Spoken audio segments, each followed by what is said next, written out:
Welcome to the Happy Mama Movement podcast.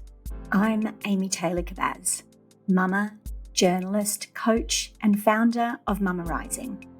This podcast is a space of community and collaboration. We gather stories of matrescence, motherhood, womanhood, and change told by our Mama Rising coaches and mothers around the globe, in the knowing that through our stories, we can begin to heal and change the way the world sees, values, and supports mothers everywhere. So, welcome to the Happy Mama Movement.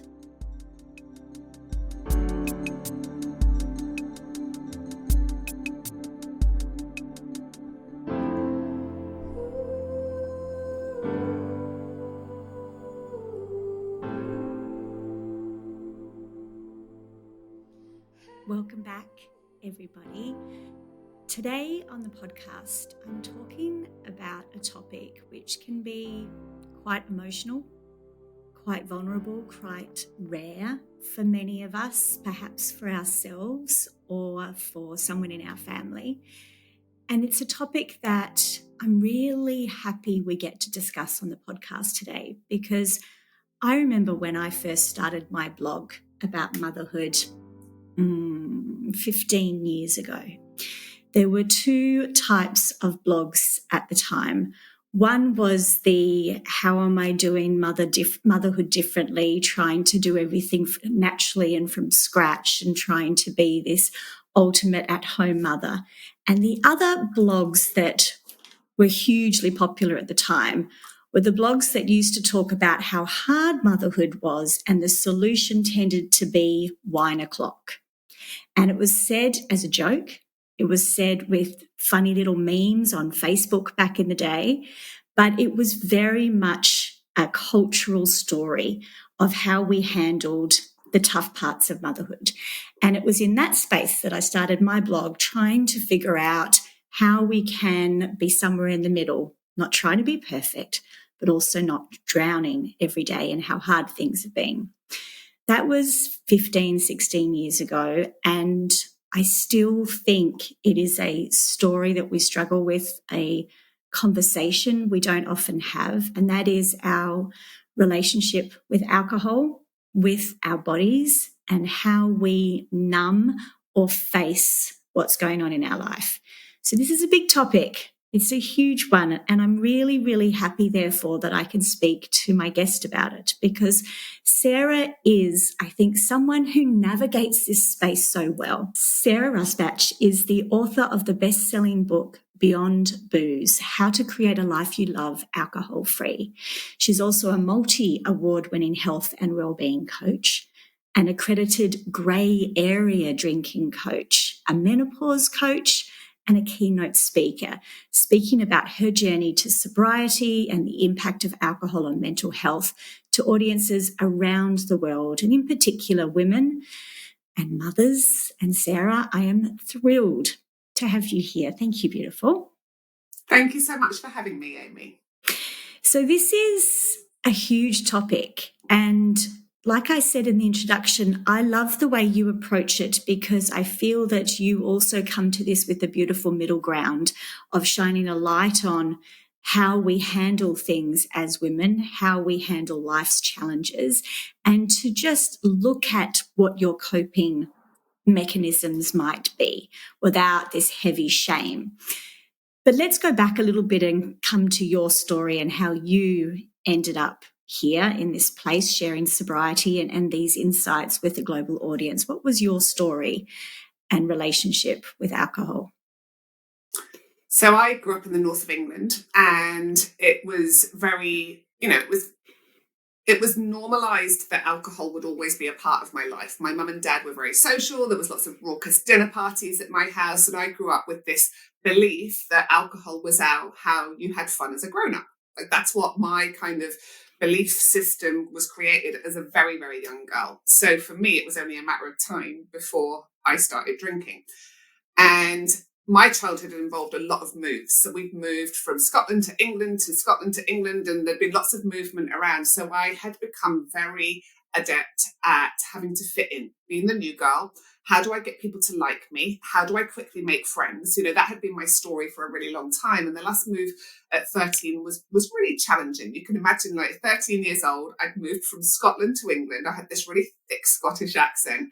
I had been at a local high school that was a bit rough around the edges in Scotland, and where we were in England, I ended up going to this all-girls grammar school where the girls were like playing hockey and lacrosse at weekends, and I just felt like I stuck out like a sore thumb with my terrible perm, my spotty skin, and my really strong Scottish accent. And I just had knots in my tummy all the time. It was like, these girls are so scary, they are so intimidating. How do I make friends? And at 14, alcohol came onto the scene.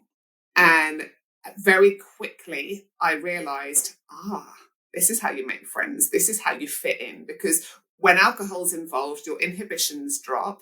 I start, you fast track a friendship. To me, like within an hour of getting pissed with someone, it was like, you're my best friend. I love you. And how many women have I said that to in nightclub toilets over the years? And so that was music to my ears as the 14-year-old uncomfortable girl that wanted to make friends. And then I started getting feedback. You're so fun when you're drunk. You're hilarious when you're drunk. So very quickly, obviously I didn't know any of this at the time. I've done shitloads of work on myself since then to kind of realize, put this story together and realize that alcohol very quickly gave me a sense of connection. It was a way to fast track friendships. It was a way to feel like I fitted in. And so fast forward, went to uni, moved to London. All of that was a very, very boozy culture. I worked in recruitment in the city of London for 20 years where, it was very often you'd go for a lunch at 11:30 and you'd just carry on drinking till 2 a.m. And that was just the culture. And then we've also got to remember this was the time of Sex in the City. Mm-hmm. So you've got, all of the kind of that girl power. It was the Spice Girls. It was this real female empowerment time in the late 90s. And women were kind of like, yeah, I can just, be independent. I can drink my booze. I can have one night stands. I can kind of live my life the way I want without needing to be second best to a man. And so again, this kind of journey was being reinforced with the fact that alcohol was the backbone to all of this for having fun and everything else. The time it changed for me was when we moved to Australia, which was in 2010. And I had my son, and then very quickly after I had my daughter. So they were 18 months apart. And I'd moved from the other side of the world to a country where I didn't have any friends, I didn't have any family. I'd left behind a very successful career in London. And all of a sudden, I was at home all day, every day, pureeing carrot, cleaning up baby sick, and just feeling like I'd lost myself. And on top of that, I didn't have any of my close girlfriends around me. I didn't have family. My husband was out working all day, every day, trying to start a business. And I felt really confused because on paper, I had it all. We were living in Australia. We went to the beach every weekend. We were outdoors. It was sunny. It was blue sky. I didn't have to work because we'd saved enough money that I could take some time off to be with the kids. So on paper, everything looked perfect. But inside, I felt disillusioned. I felt confused. I felt guilty that I wasn't completely fulfilled in going to baby rhyme time and cleaning baby sick and doing all of those things. And that was when alcohol for me became something that took the edge off my feelings of unfulfillment, my feelings of homesickness, my feelings of loneliness, my feelings of confusion. Because we've also got to remember, this was exactly as you said in your intro, a time where mummy bloggers all over the world were going, wine time is me time. Mm-hmm. And Big Alcohol did a brilliant job of picking up on this as well. So we're starting to get advertising, marketing, memes, everything else saying, being a mum is hard, you deserve your wine. Mm-hmm. And so that was what I started doing. It was drinking at home. I was never drinking during the day. I was never drinking when I was with the kids. I did have days off. I didn't drink every day. But I definitely, alcohol would be the go-to in my brain. The moment I felt stressed or pissed off or tired or whatever it was like, oh, have a drink, have a drink. Yeah. And that's really, it's subtle and it's insidious. And you build tolerance to alcohol. No one talks about the fact that it never just stays as one. And so very quickly, I could have a bottle of wine, not really feel ridiculously drunk, and still get up in the morning and go to the gym.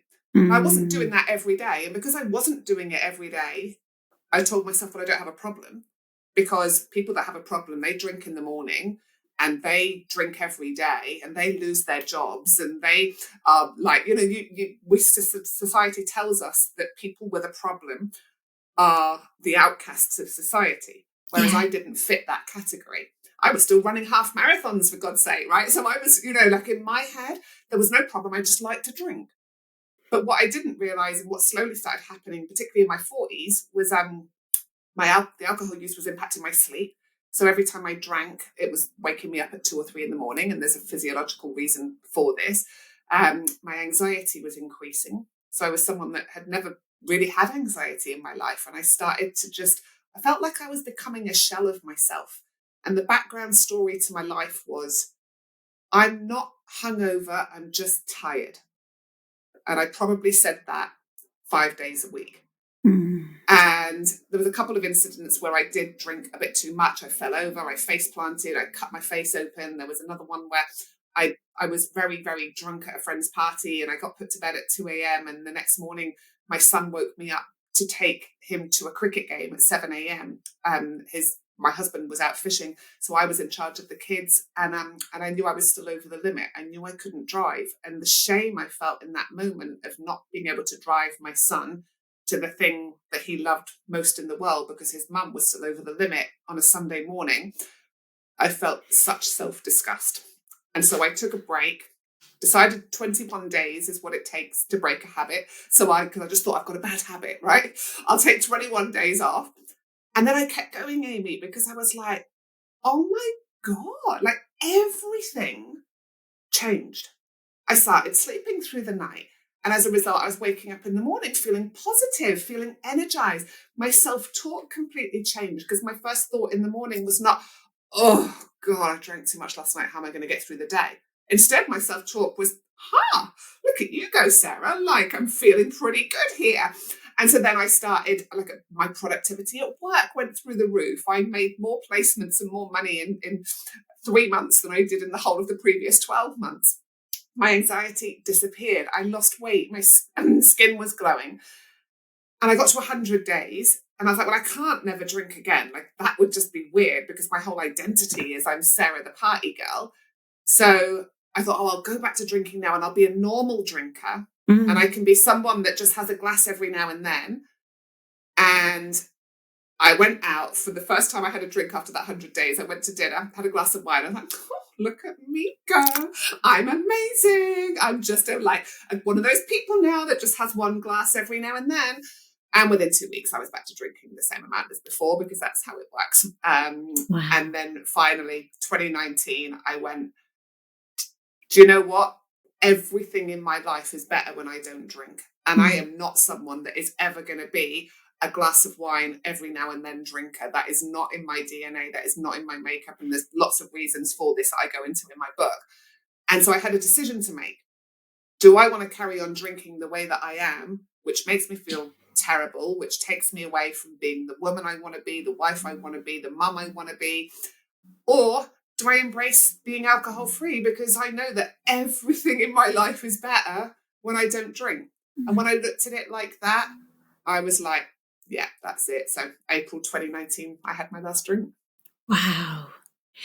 I think you have described women of my generation, our generation's life, I would hazard a guess 90%, perhaps even more, Sarah. Right. That whole making friends when you're 14, 15 through alcohol, then the years of making best friends in the female toilets, and, that's how you bond, and then the Sex and the City culture, and that, and I'm a diehard Sex and the City fan, but I also acknowledge, well, when I look at it now, which I still do because it's one of my favorite shows, I think, God, we were wild. It really was a period of time where women were allowed to go out and do anything and be anything. It was almost, it was so over the top. And then we landed in motherhood. And we're at home. And all of that massive social identity at work, on the weekends, in our Manalo Blahniks, taking our handbags out across the world and doing so many of the women of our generation, when we landed in motherhood, it was such a sharp left turn from where we were heading, and suddenly we're home. And even if we do go back to work, we're not able to do it the way we used to. We're not at the Friday night drinks. We're not out doing. And so there is such this massive, I call it in my work, that inner split, that split between who we used to be and who we are now.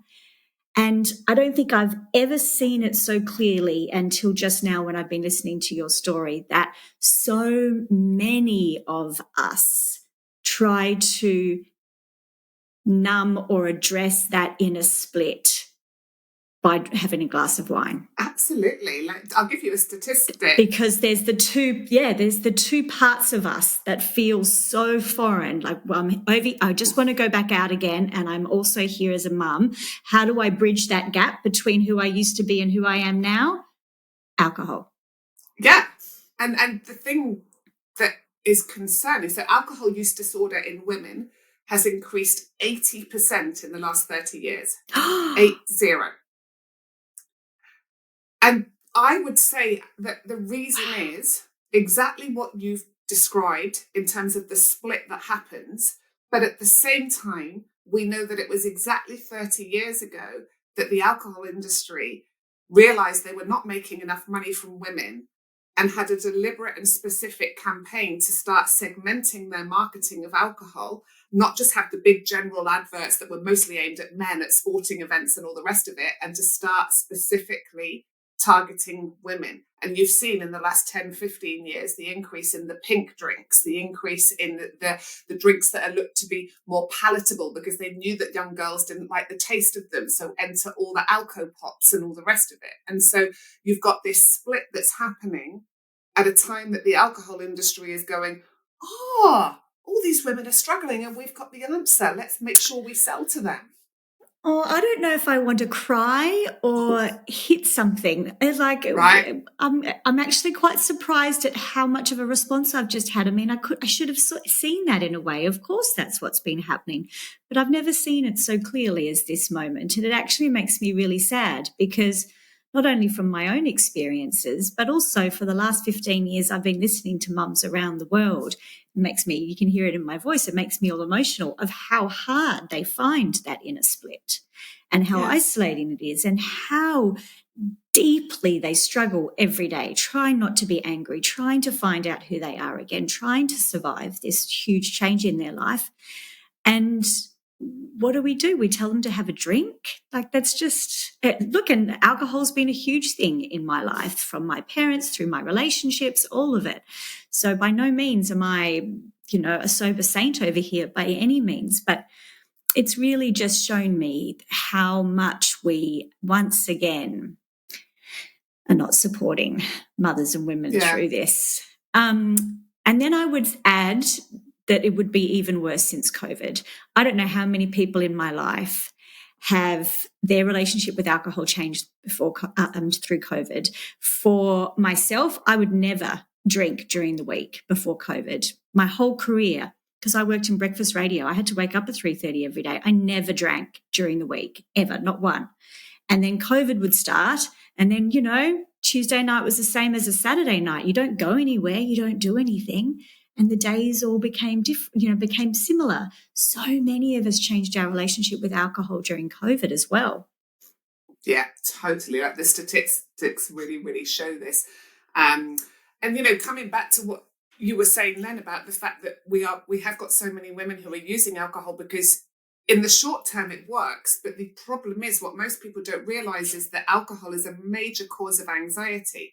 And so many women that I'm working with are getting trapped in this cycle where short-term alcohol provides relief from anxiety. And I'm talking immediate short-term, maybe 30 minutes to an hour.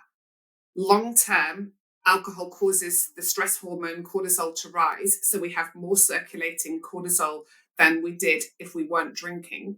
And so we feel more stressed and anxious. The brain has a neural pathway going, when I feel stressed and anxious, I must drink alcohol. And so we get stuck in this vicious cycle. And the thing for women that most of us don't realize is as we get older, we cannot metabolize alcohol in our 40s like we can in our 20s. Like we produce less of an enzyme that breaks down and metabolizes alcohol. Women have less of this enzyme anyway than men. But as we age, that enzyme becomes less and less and less. So this is why I didn't know, like I didn't get hangovers in my 20s. I was just like, yeah, I was hardcore. Like, and I wore that as a badge of honor, right? Like I could go out till 3 a.m. and then get up at 7 and go and do a full day's work. But in my 40s, oh goodness, like I said, I would have 2 glasses of wine sometimes and I'd be wide awake, tossing and turning at 3 a.m. with hot flushes and all the rest of it. And that's the reason, is women just cannot metabolize alcohol in that same way. And so my message is never, you must not drink, alcohol is bad. Like my message is, if you've noticed it's starting to impact you in a way that it wasn't before, then this is why. And actually for many women in their 40s and 50s, it stops serving them. But because alcohol is so ingrained and so normalized, it's really, really difficult to make that change. And so what do you mean by grey area drinking? Is that what you mean, where it's not, like you said, a beer for breakfast and 7 days a week? And, we again have this stereotype of what an alcoholic looks like. It's similar to postnatal depression. We talk about that a lot on this podcast. But I'm not depressed because if you've got depression, it looks like that all the way over in that area. And I'm not there yet, but I also don't feel good. So talk to us about what grey area drinking is. Yeah, so great question. And I love your analogy there with postnatal depression, because I think we've got to stop thinking black and white with about everything. And so grey area drinking is, we're not someone that has a glass of wine every now and then. So I've got a friend, Nat, she will go out and I'll be like, do you want a drink? Like, I'm going to the bar, what do you want? She'll be like, do I fancy a drink? Like, should I have a cider? Nah, actually, I'm going to have a Diet Coke. Like, she just doesn't care. Alcohol does not feature. Whereas if that was me, I'm a night out. Like, I've probably had 2 drinks before I've got to the pub. I'm at the pub and I'm like, God, yeah, get a bottle, right? And so we're not a take it or leave it drinker like Nat, but nor are we Sue Ellen and Dallas. We are not like that. And that was like my kind of growing up with what an alcoholic looked like. We're not sitting around in our silk nighties all day drinking hard liquor from 7 a.m, which is what most people think a problem drinker looks like. So I like to think of it as a scale, 1 to 10. So let's say my friend Nat is a 1 and Sue Ellen's a 10.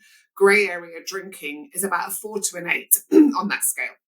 So we've passed the point of just being a take it or leave it drinker, but we do not meet the criteria for physical dependence on alcohol. We don't need to drink every day. We might take breaks. We might do dry July. We might do Feb fast. And that almost lulls us into a false sense of security, because we go, oh, well, I've just done dry July, so I clearly don't have a problem with alcohol because I've just taken a month off. But when we go back to drinking, our drinking is the same. And some of the signs that we might be in the grey area, we usually drink more than we intend to. We might go out going, I'm going to have 1 or 2, but it often ends up being more. We make rules around our drinking, but then we often find a reason to justify breaking them. So I don't drink Monday to Friday, but then it's Wednesday. Oh, but I said I wasn't going to drink on a Wednesday, but I have had a shit day. So maybe I could just have one tonight and then I won't drink on Friday. So I'll have Friday's drinks tonight. Like, there's this internal chatter in a grey area drinker's mind that isn't present in a take it or leave it drinker's mind. We perhaps notice that alcohol's impacting our sleep. We notice we're becoming more anxious. We notice that it's making us feel worse.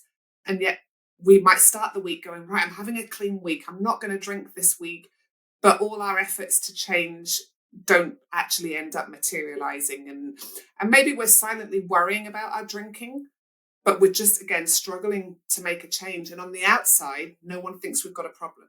Because on the outside, we drink like everybody else. Because you go into any mother's group and say, oh, God, kids are driving me nuts. I've had a difficult day. I can guarantee every single response will be, go home and have a glass of wine. Yeah. Like, we have normalized everyday drinking for mums as a way, as self-care to manage being a mum. But no one is talking about the fact that it increases your anxiety. It destroys your sleep. It really impacts your self-talk and how you feel inside yourself. But because it's so normalized, we think there's something wrong with us because on the outside, no one else is talking about it and we think everyone else has got a handle on it. So what's wrong with us? So we sit in silence for a really long time. And I'm also guessing that in that grey area, we're also not really wanting to give it up. No. Like, you know, we don't want to be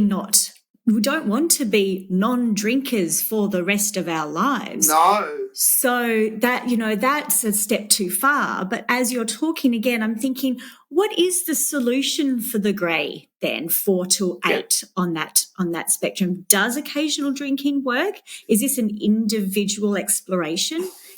Is that what that needs to be? It is individual, but in my experience, I've tried for 2 years to moderate. I tried for 2 years from taking my first break to when I finally quit, and it didn't happen for me. I'm not that person. I believe once we've passed the point of being a take it or leave it drinker, it's near on impossible to go back to being a take it or leave it drinker, or to ever be a take it or leave it drinker. But that's not something to be scared of.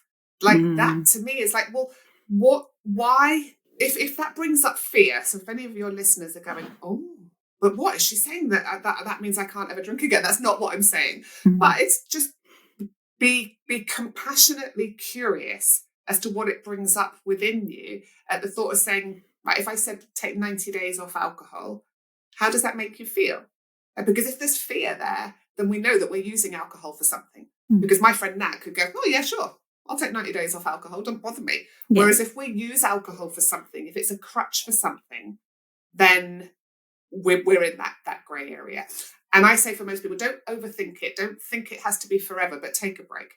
Take a break so that you get information, and the information you get, like, see it as an experiment and go, right, okay, so what's my sleep like? What's my anxiety like? What's my mood like? How do I feel? Like, what's my self-talk like? Notice all of these things. So at the end of that break, you can go, right, I've got information now. Which version of me is better? Because most people never take a long enough break to actually know how they might feel if they're not drinking all the time, because they don't consider their drinking is that bad that it's impacting them the way that it is. I heard this great interview, I believe it was with Tom Holland, the actor, recently, where he gave up alcohol at a very young age for normal standards. And he was saying that first of all, I think it was dry January or something like that. And then he got to the end of January and he couldn't believe how much he still thought about it every single day. Every single day it was, can I have a drink? No, I can't have a drink. How many more days until I can have a drink? And then so he got to the end of January and he was like, I'm still thinking about it too much. I'll do another month. And he said, I don't remember the time frame. He said, but I eventually realized that if it is a possibility somewhere in the future, I am still obsessing about it. So I needed to remove the possibility completely. Yeah. And I liked that because I've always heard everyone who's successfully changed their relationship with alcohol, which I think, at the core is what we're really talking about here. We all have our own relationship with this, is that you won't know what you are going to need to do until you're in it. And then you start, as you say, be compassionately curious.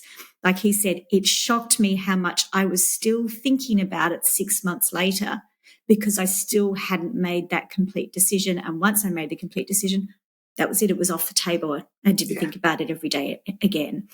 So let's talk a little bit about alternative taking the edge off activities. Let's call it that. What are some of the things, whether it's just for a short experiment or ongoing, what are some of the things that you have found and that you share with other women that we can start practicing and replacing these moments with? Yeah.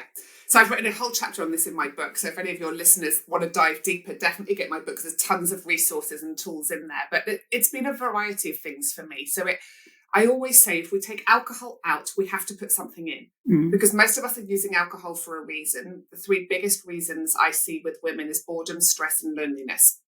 So if we're looking at stress here, then I think it's twofold. I think number one, it's doing some deeper nervous system regulation work, which might mean some therapy to let go of stored trauma that we might have in the body. And that has been an amazing part of my own journey, discovering that somatic work and trauma release work. But then the second thing is, let's start looking at what we might need to objectively change in our life, because most women drink because they're so busy, they're so overwhelmed, and we can drink alcohol while we're unloading the dishwasher, helping with homework, peeling the potatoes, sorting out the fridge and starting the ironing.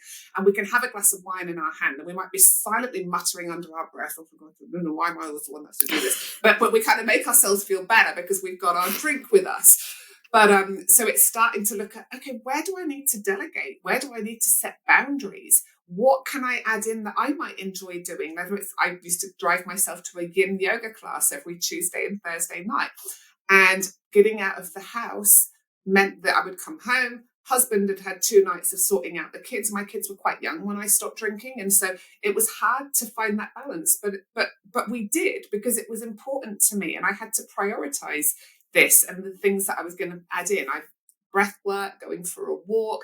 For a lot of my ladies, an alcohol-free drink is just really scratches the itch, because it's keep the ritual, change the ingredient. And often we might just be pouring ourselves a drink as a moment of, that's what I need. But if it's an alcohol-free wine or an alcohol-free champagne, that does the job just as well.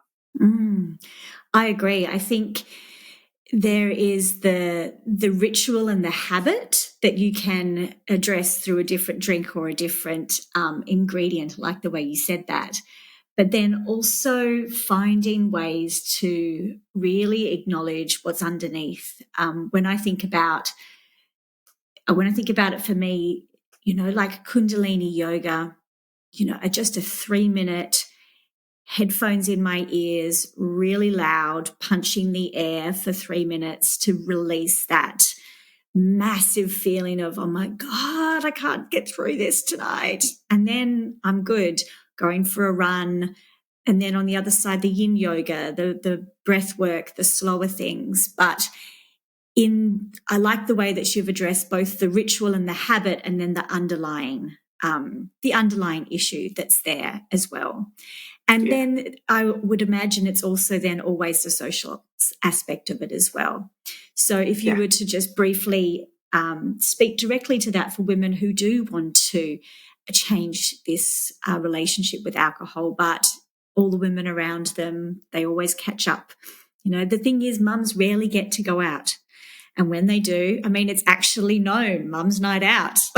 I used to date a guy who ran a bar, and he would always say, oh my God, the best nights in the bar when the mums are out, because they've got a whole month of going crazy crammed into 3 hours before the babysitter gets home. Right. So again, we laugh and we mock. It's not funny. It is actually what we're doing. But what do we do about social situations when it is perhaps a bit anxiety inducing to go out and not have a drink? Yeah, and I've written a whole chapter in my book on this as well, because it's a big one. And I think it's about, first of all, do you enjoy those people without a drink? Which is a pretty confronting question. But let's just go straight in there, right? That is a good question, Sarah. Like, so many people find that they're drinking with certain people because actually those people scare them, or those people are not their people, and they feel like they have to act a certain way with those people. And so who are the people that you could spend time with, whether you're drinking or not? Because they're your people. I love that question. Right? And so just reflecting on that, and mums, like the whole mum wine culture thing and everything, it serves a purpose. Like I remember in that time going out and getting pissed with other mums, and we would slag off our husbands, we would moan about how shit life was and all the rest of it, and bonding over a drink. Yes, but we don't have to do it that way. And so again, we can still, like, it's redefining what is fun. And fun is anything we do for our own enjoyment and pleasure. Yeah. Fun does not have to be getting dressed up, going out, getting pissed, not remembering how you got home, losing your phone and waking up full of remorse and shame. I would argue that's not fun. Like fun can be getting up and going for a sunrise hike with your best mate. Fun can be doing a yoga sauna ice bath session. Fun can be going and learning about something that you absolutely love. I've got clients that have taken up pottery, horse riding, tap dancing, guitar lessons. They've had the time, space, energy and money to actually start adding into their life where alcohol was simply filling a gap of where they were bored, stressed and lonely. And that's what I love the most, Amy, is watching what starts to open up in women's lives when they're not using alcohol to numb, to hide, to distract. And then they're riddled with anxiety, their confidence has dropped, they're tired, they're exhausted, they're overwhelmed, and the vicious cycle continues year after year after year. Thank you so much for the way that you've approached this today. I really wanted this conversation to be accessible and inspiring for everybody, no matter where you're at with your own relationship with alcohol. And you do that so beautifully in your work. And I think I've also really taken away from this conversation this acknowledgement that it's not our fault that we reach for this. And so much of my work has been realizing it's not my fault. It's the way our culture sets things up for mothers. It's the way that the workplace treats, so many of the layers of healing and then empowerment has come from this moment, like you heard me have at the beginning of this podcast, of like, oh, why hadn't I seen this before? This is not just an individual struggle. This has been fed to us and sold to us and ingrained in us in so many ways. And so if we are questioning our relationship with alcohol and if we are wanting to change this, not to do it from a place of shame, but to instead do it from a place of healing and empowerment. I really got that out of this conversation today. And I've just made a note because what I really wanted to say was it's not your fault, but it is your responsibility. And only you can change.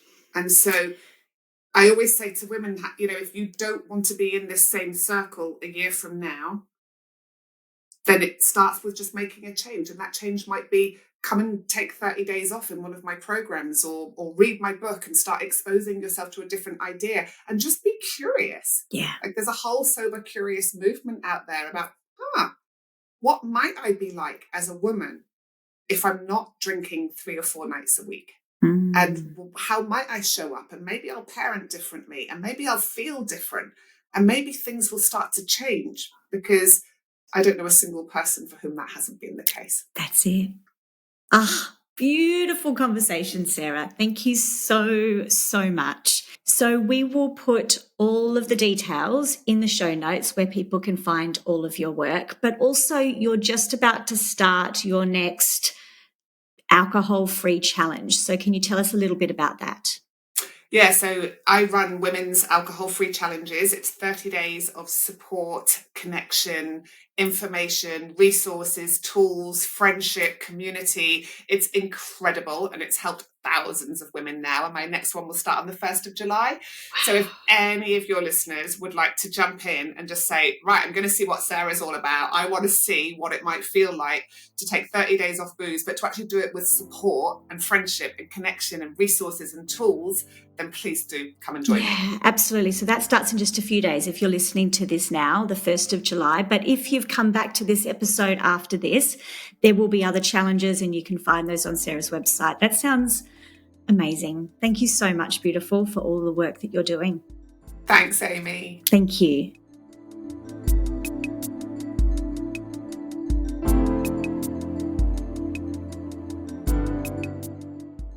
Thanks, as always, for being a part of our global matrescence community.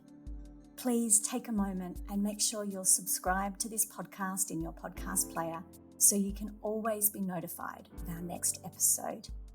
And if you would like to work with a coach on your own experience of matrescence, please go to mummarising.net and explore our directory of phenomenal coaches, workshop leaders, space holders and facilitators around the globe.